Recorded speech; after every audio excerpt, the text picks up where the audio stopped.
Viloyatimizda 90 bosti ekinlarini ekish mavsumi boshlandi. Ushbu ekinlarni ekilishini to'g'ri tashkil etish maqsadida viloyat o'simliklar karantini va himoyasi boshqarmasining mas'ullari tomonidan joylarda manzilli va tizimli targ'ibot va nazorat tadbirlari tashkil etilib, agrar soha vakillari o'rtasida bu kabi ertachi mahsulot yetishtirishning afzalliklari, qo'shimcha daromad manbai ekanligi tushuntirilmoqda. Shunday tadbirlardan biri Oqdaryo tumanining Yangiqo'rg'on muqobil mashina traktor parki va Katta So'g'onchi fermer xo'jaligida tashkil etildi.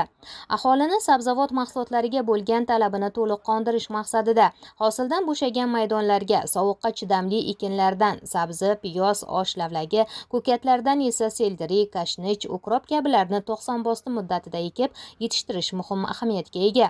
Buning uchun kuzda asosiy ekinlardan bo'shagan maydonlarni sifatli haydab, sovuqqa chidamli ekinlarni ekish zarur.